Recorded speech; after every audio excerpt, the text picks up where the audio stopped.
Hello everyone, and a warm welcome back to the channel for episode 3 of my Ships of War series.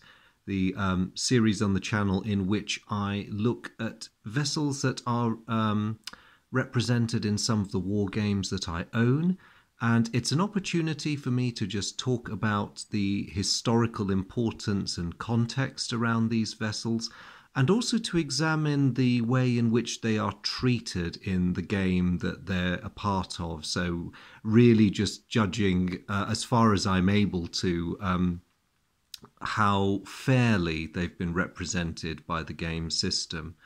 And in today's episode, I'm going to be looking at two very famous antagonists, and we have, of course, the famous British battlecruiser HMS Lion, and the equally famous German battlecruiser SMS Lutzow. Now, these two are always going to be a topic of great interest for me, and not least because they actually did fight each other on one famous occasion at the Battle of Jutland, and traded blows directly for quite a bit of that battle. So they make for a very, very interesting comparison by any yardstick. And it's a great opportunity for me to have a look at them through the lens today of a game called Dogger Bank 2. Now, Dogger Bank 2 is one of my old favourites. It was the first game I ever reviewed on this channel ages and ages ago when I first got things moving. It's part the Dogger Bank 2 game is part of a larger series of naval war games designed by Gary Graber of Minden Games. They have a great reputation because the games themselves are quite cheap and cheerful, which is excellent. As you can see, mine are homemade counters from a print and play effectively, but it's a very well thought out system and I like it. But the question before us today is, how well has Gary represented the ships? I'm going to start off, before getting into the interesting stuff, with just a little bit of history, because these two warships represent fascinating milestones in their respective navies. So I think it's well worth blending the analysis into a look at their physical and offensive attributes, but also pausing just to talk about where they sit in the grand pantheon of the naval histories of Great Britain and of Germany. Now, when these two ships were conceived, they were already, the concept of the battlecruiser had been established by the British with the launch of Invincible in 1907. Now, the designs of these two ships were commenced some years after that, and they came into being within a fairly short time of each other. So HMS Lion was completed first in 1912, and the Lutzow was supposed to have followed her fairly closely, but the outbreak of World War I delayed her completion. It wasn't just a problem with allocation of resources. Lutzow suffered from significant trouble with her turbine engines, and that prevented her joining the fleet in time for the early battles of the war. And so she was really properly on stream at the beginning of 1916, which was a little bit later than intended. And I'm just going to bring in some photographs, because while it's one thing to get a sense of these ships from the counters, it's another to actually look at the ships in all their glory. And let's do age before beauty, although personally I think Lion's the more beautiful of the two ships, but that's just me. This is the battlecruiser HMS Lion, and this is a fairly early photograph taken just before the war.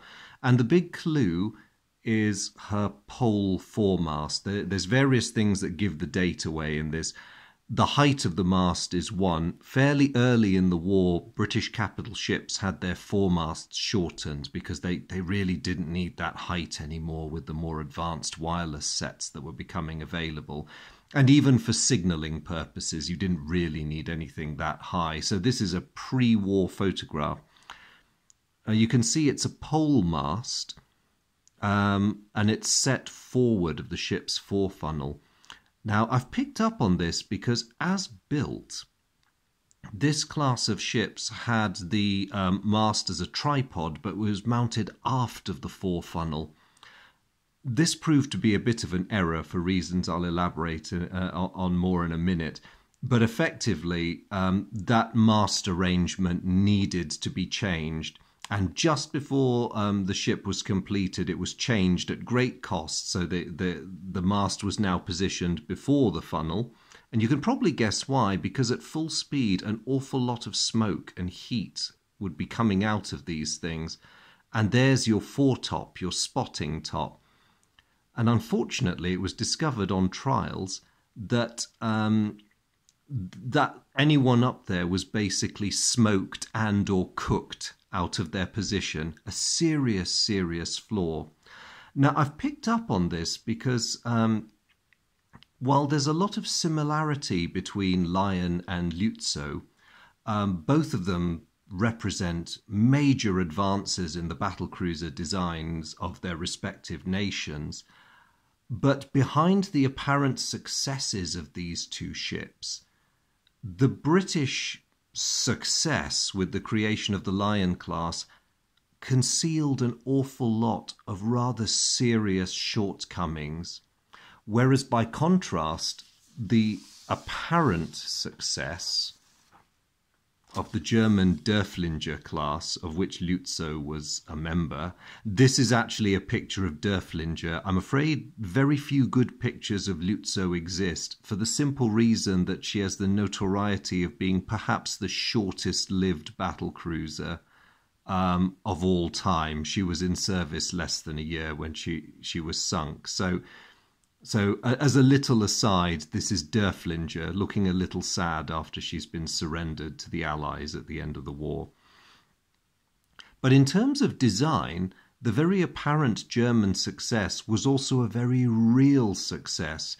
In the Derfflinger class, the Germans, as far as one could in this time and at this stage in naval architecture, got pretty much everything right with these ships, with very few exceptions, whereas the outwardly equally impressive Lions were quite badly flawed.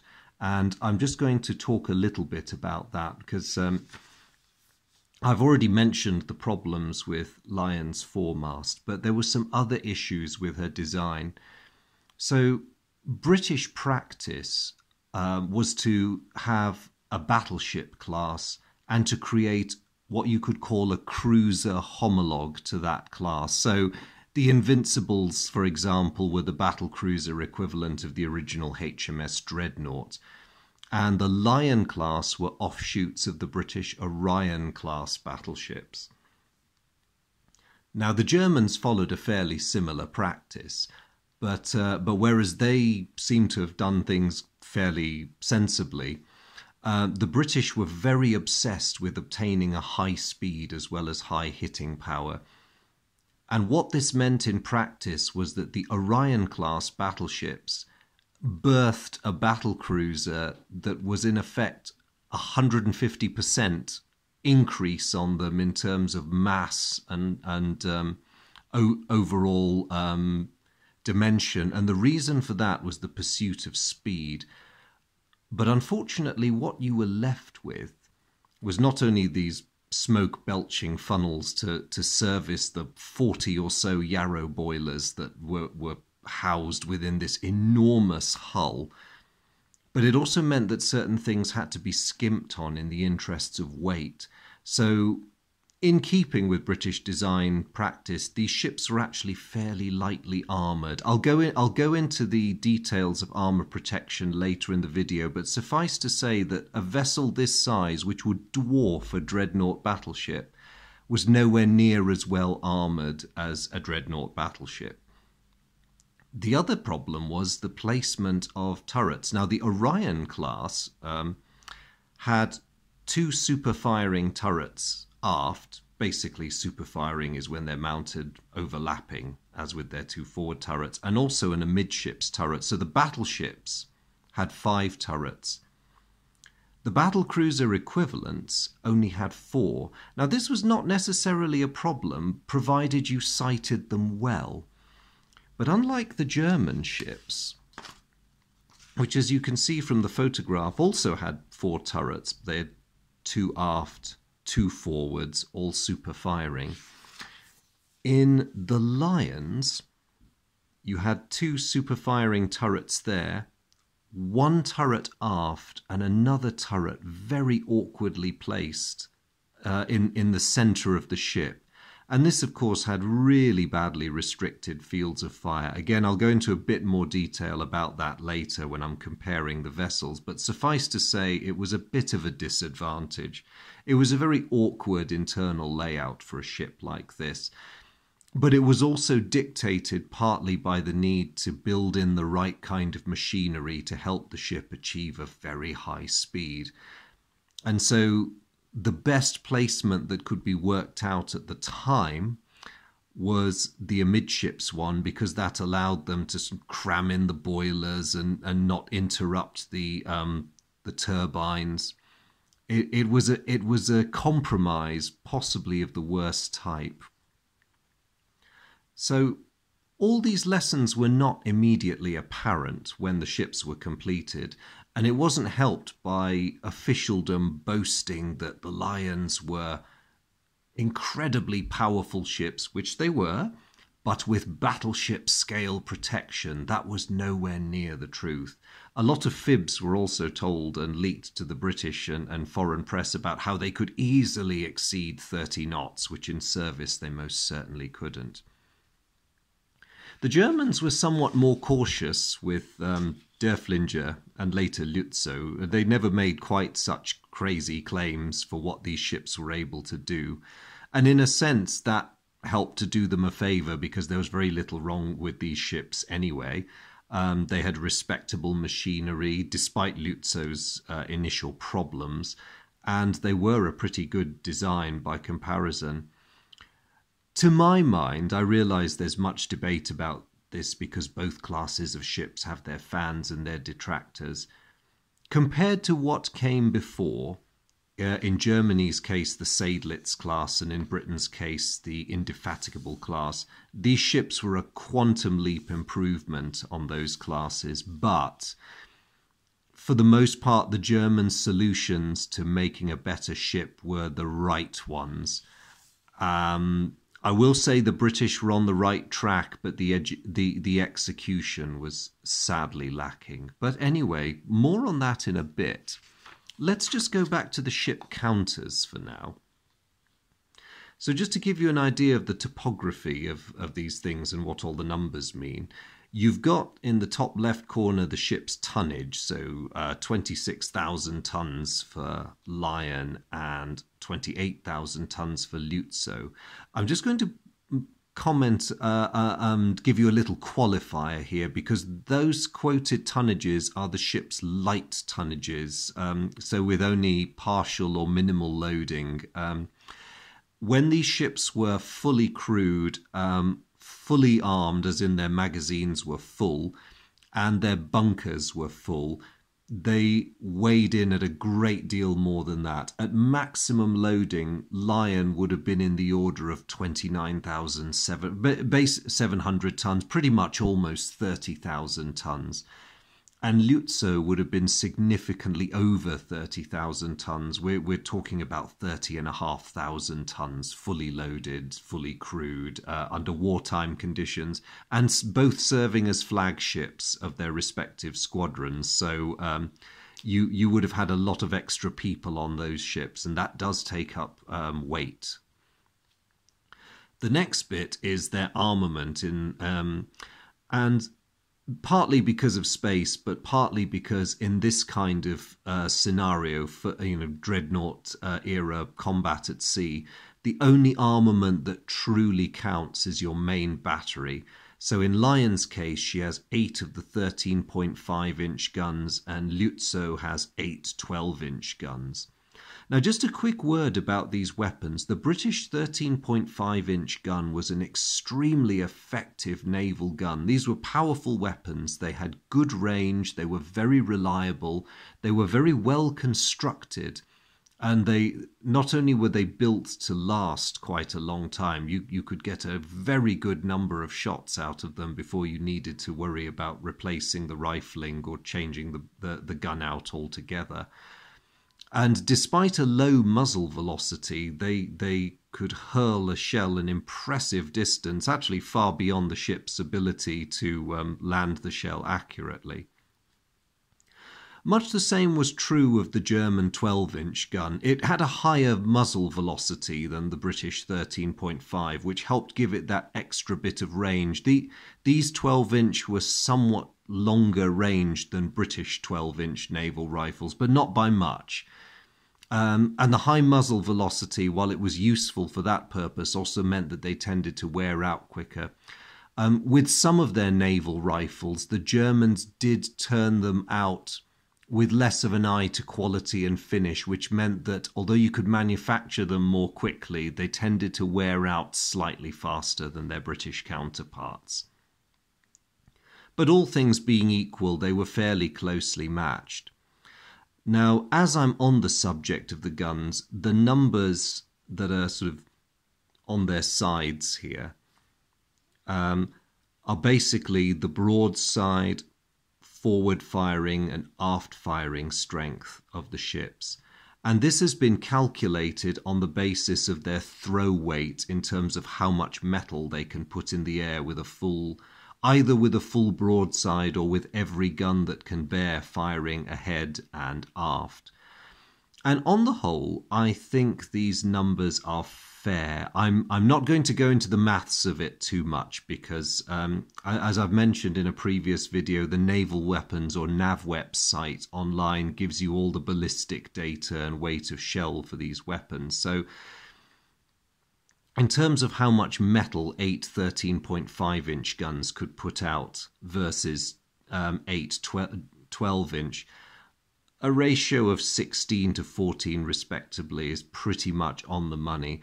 Now, in creating these calculations, the game does not include accuracy. That's dealt with by the game's targeting and combat results system. So this really, as I say, is just weight of metal. You get the same sort of similar result for the bow arc, which I think is fair. And Lutzow, of course, should have an equal rating, bow and stern, because of the number of guns that can bear. Now, this is where Lion's weakness becomes apparent, because poor old Q turret over there can only bear on the broadside, which means that if Lion was involved in a stern chase with her in the fleeing role, you'd get a very paltry amount of fire. Another significant weakness is, of course, the manner in which shots were aimed in this period. If you were doing salvo fire for accuracy and trying to find your target, gain the range and the bearing, contemporary naval thought was very much of the opinion, and they seem to have been right, they knew their business, was that to get a decent straddle, to get your shells on target, you needed at least 4 guns bearing on it. Well, if you were in a very steeply angled stern chase, Lion simply hasn't got that number of barrels pointing in that direction. So a major flaw there, despite the fact that these represented such an advance on previous British designs. So moving on from the guns, there are 2 ratings down here. Oh yeah, that of course is date of launch, 1910 and 1913 respectively. BC is the code for battlecruiser. It's the US Navy's coding system. In fact, Britain and Germany need no explanation, and neither do the names. So lastly, we have these 2 figures down here. The first of them is speed. Now, both of these are rated equal. Historically, British battlecruisers tended to be rated as being capable of a better speed than their German counterparts. And broadly speaking, this was correct if you matched up the generations. Obviously, Lutzow would be significantly faster than an Invincible, but the Lion class would have something of an edge. It was broadly true that British battlecruisers were faster, but I would say not by as much as is sometimes made out. So just to give you an example, Lion, of course, as I said before, never made 30 knots in her career, ever. None of the Lions did. Princess Royal tried on trials, and her machinery was so badly strained that she was, for a long time afterwards, known as the lame duck of the battlecruiser force. Lion was rated at best for 27 knots on trial. That's about the best speed she achieved in light condition. And again, even reaching 27 knots and pushing a bit beyond it put her machinery under very severe strain. That said, she could make 25 knots with perfect ease and could carry that speed on for basically as long as her fuel and the endurance of her stokers held out. So not quite as fast as was claimed popularly, but a very decent turn of speed for the era. Lutzow was very much the same. She could handle 25 knots or thereabout with the greatest of ease, despite the trouble that had been experienced with her turbines. Once the kinks were ironed out and she entered service, in her brief life, she gave very little trouble. The best speed she ever made in any condition was about 26.5 knots. So we're really looking at, I would say, equivalent battle speeds and only half a knot's difference between best speeds. So that, I think, is an extremely fair rating. Of interest, perhaps, and also a curious demonstration of how much cross-pollination there was between different firms and designers across national boundaries in this era. Both ships were equipped with Parsons-designed turbine engines, 4 of them altogether. So their propulsion machinery was pretty much identical in manufacture, which is a very interesting thought indeed. They differed in their boilers. The Lion had a huge number of Yarrow boilers. The Lutzow had less than half that number, but they were double-ended, so effectively they were a bit more space efficient. But even the German ship's boilers were Schultz-Thornycroft, so, you know, a collaboration between a German and a very famous British firm. Now, the greater compactness of Lutzow's arrangement was very much responsible for her funnels and uptakes and all of that being much more centralized than Lion's.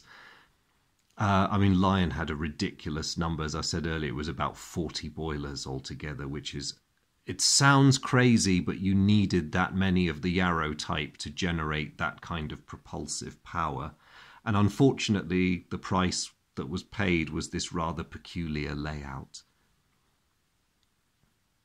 And lastly, we have this figure on the right. So 9 and 9 for speed and 9 and 13. This is an expression of the ship's overall armour protection, flotation and survivability in battle conditions. As you can see, the Lutzow has a very significant edge over the Lion there. Now again, I'm going to come straight out with this and say that I think that rating is very fair as well. The protective arrangements in these ships followed the same basic theoretical pattern, but it was executed very differently in the detail. Again, in an interesting example of cross-pollination of design, both ships had armour of identical manufacture. They were both protected by Krupp cemented steel, which was steel armour plate, which was the best that you could get at that time. So that being the case, why is Lutzow so much better off than Lion? Well, to answer that question, I'm going to bring in my old friend Fred T. Jane. Now, tragically, Freddie Jane had died by the time the 1918 edition of Jane's Fighting Ships came out, and this is what I'm using. The usual health warnings apply with Jane's Fighting Ships. They were only as good as the information they had at the time. They inevitably some mistakes crept in, and under the pressures of wartime secrecy, it was not possible to get all the details as accurate as they would have liked. I mean, this wasn't for lack of trying. They did their best. So just looking at the ship's armour, you can see that Lion's got a fairly comprehensive coverage along the hull, and of course the turret trunks are protected. She's also got an awful lot of flotation to her name. Now, remember, in the case of Jane's fighting ships, this is not an accurate representation of the underwater subdivision, these numbers. This is merely an expression of how much flotation the ship possesses, how much buoyancy, and how much it takes to sink her. So in Jane's naval war game, every time an underwater hit was scored, you would cross off one of these until the ship theoretically began to sink. But have a look at this armour, because you can see there's various different shades of it. And of course the lightest hatchings represent the thinnest armour, while the densest hatchings represent heavy armour. Now let's just look at this handy table on the side to see what we've got. So the lower belt, the densest belt that Lion possessed, was 9 inches at its thickest point, tapering off to 6 inches around the bow and 5 inches at the stern. And the upper belt was really thin. The numbers are, being 6, 5, and 4 respectively. And the barbettes and gun houses only enjoy 9 inches of armour. In fact, understandably, but somewhat depressingly, the heaviest armour's around the conning tower with 10 inches. Now, just to compare this and keep this arrangement in mind, looking at the equivalent drawing for Lutzow, you can see that very much the same theoretical arrangement holds here. So the British have gone for as much two-decker protection as they feel they can spare for the sides of the hull, and they've given the main battery as much protection as they can, but it pales when you compare it to what the Lutzow has. So note the similarity of arrangement, but look how dense those lines are. That is a solid mass of armour there, and it's not just the two areas of that citadel, it's the turret trunks and the turrets themselves and the conning tower. The Germans have extended the armour belt all the way to the bow and stern, but the price they pay for that is it is significantly thinner. And there's moderate armour around the rest of the citadel, protecting the ship's secondary armament. A lot of this would remind you of the US all-or-nothing practice, but with some extras. And looking at the thicknesses, now again, because the information on these ships was not readily available, it was immediately after the war, so there are some errors in the detail here, but broadly speaking, Jane's got it right. And they've credited the belt armour with being about 13 inches thick amidships at its strongest. That's actually selling the Derfflinger and the Lutzow a tiny bit short. It was actually a bit better than that. But there was some variation in this armoured area. But essentially the point is clear. When it comes to a direct comparison of the armour, the Lutzow is quite a bit better protected than the Lion. So in a battle situation, you would find that on paper it would seem that the Lutzow has greater staying power. And it is a problem because, of course, as I'd mentioned earlier, the British in their quest for high speed had to give the Lion an enormous hull to accommodate all the machinery they put in, and also a very long hull. Not that much longer than Lutzow, but Lion topped out at 700 feet in length versus Lutzow's 690. But in both ships, you have a massive target area. But in the Lutzow, it's a lot better. The vitals, at any rate, are a lot better protected than they are in Lion. So I think those armour and survivability rates are actually quite fair. or at least the ones as given on Gary Graber's counters. I think that's a good approximation. But the $64,000 question is how well did these ships do in the course of their careers? And somewhat counterintuitively, as it turns out, despite everything, Lion arguably did better. She served throughout the whole of the First World War and was involved in a huge number of sorties and in 3 or 4 major actions over the course of the war. Her 2 most notable in terms of being heavily engaged by her own kind, by enemy battle cruisers, was firstly at the Battle of the Dogger Bank at the beginning of 1915. On that occasion, she took 16 heavy caliber hits and suffered very serious damage. She was, in fact, damaged so badly. She lost the use of her port engine spaces due to flooding, and half of her generators were taken offline, with the result that she had to be towed back to port by Indomitable. So very badly knocked about, but she survived, and that's quite telling. The next major action that Lion was involved in, and that also Lutzow was involved in, was of course the Battle of Jutland, the famous naval showdown on the 31st of May into the 1st of June 1916.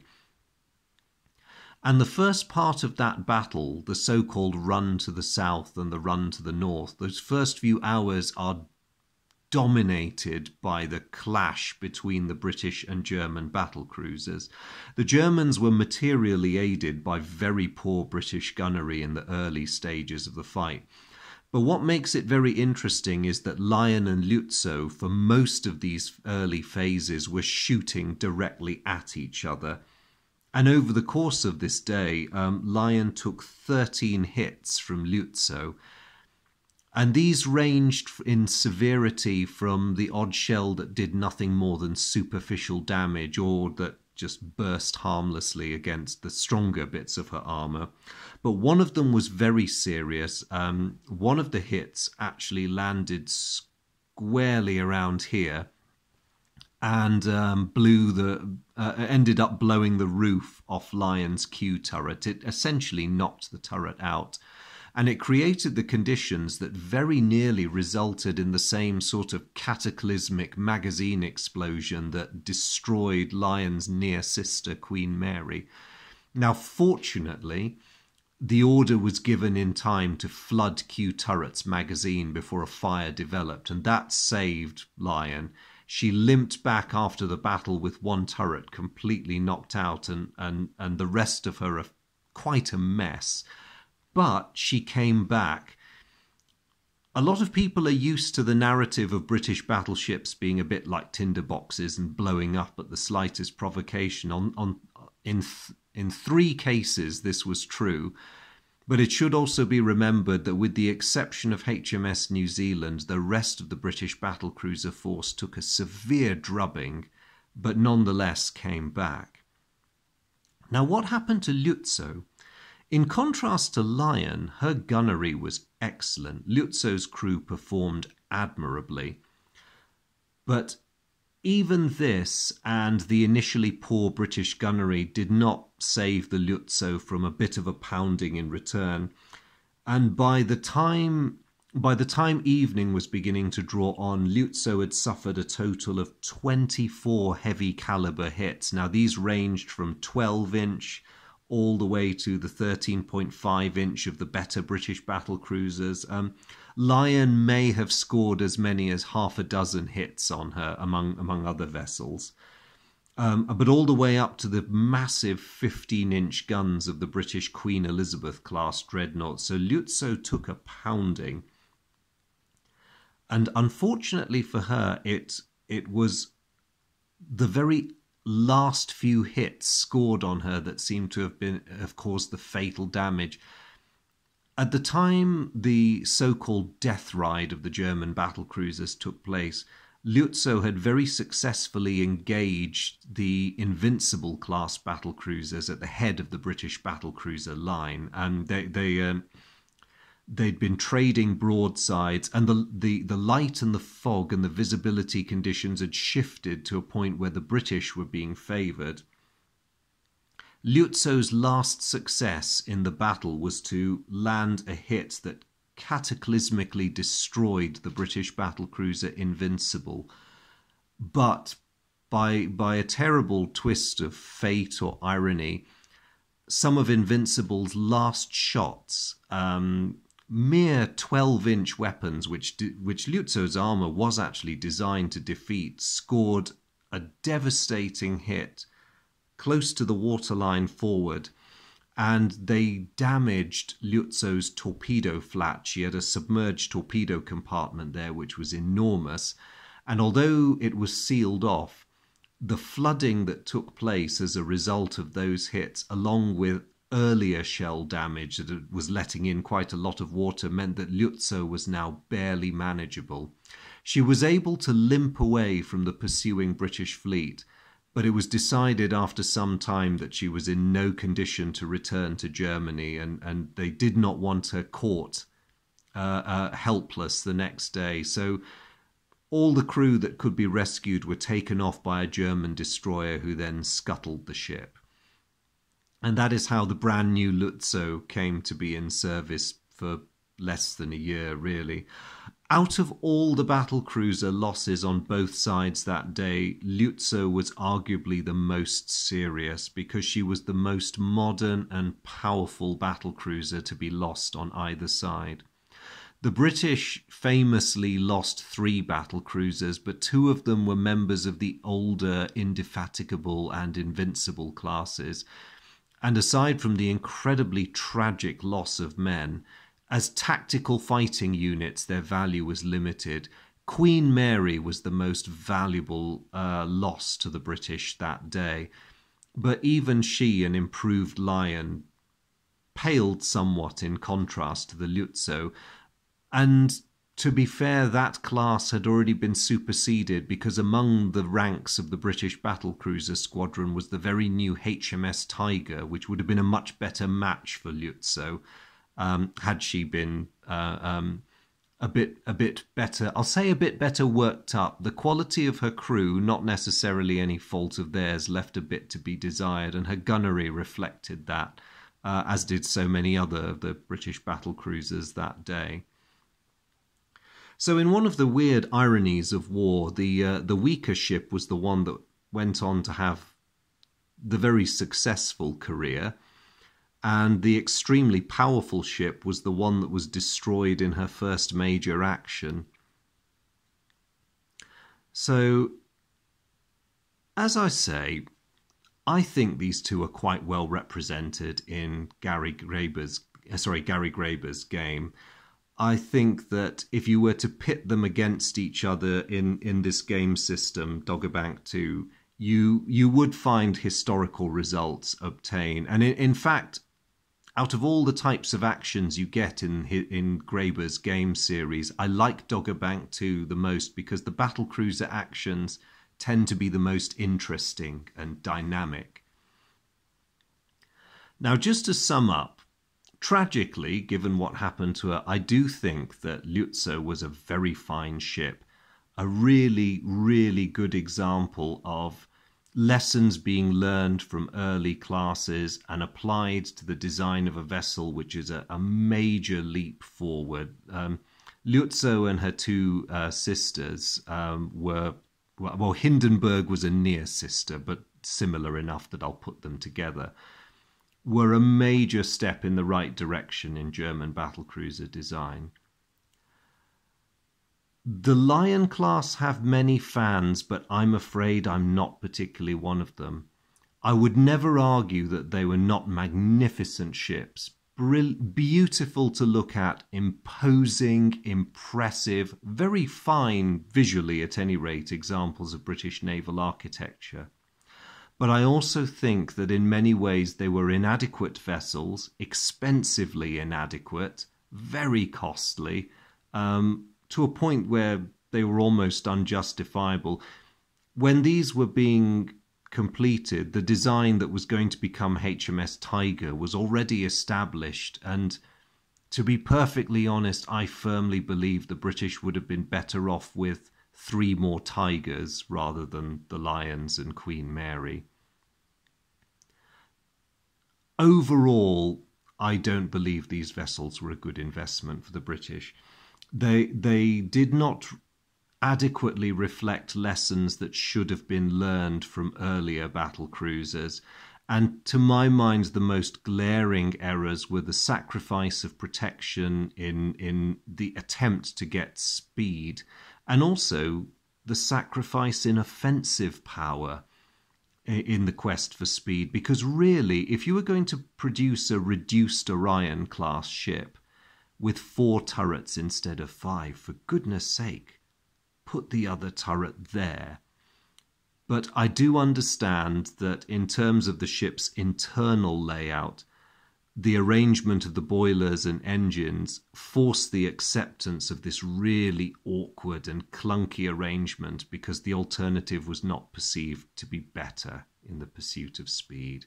So, as I said at the beginning, you have an interesting contrast of 2 ships that represent quantum leaps in terms of their respective navies' battlecruiser designs. One that hides hardly any flaws, the other one hides some pretty serious flaws. But to give Lion her due, she fought hard, did very well in the war despite some very close shaves, and in her own little way also pointed the way to the future. Now, what do I mean by this? Well, the First World War saw the introduction of the first British aircraft carriers, but that didn't mean that the surface fleet necessarily had to be left out. And this is a gorgeous photograph of Lion's X-turret, her aftmost turret, taken in 1918, and I love this picture because it shows 2 innovations that were very important that the British had pioneered quite successfully.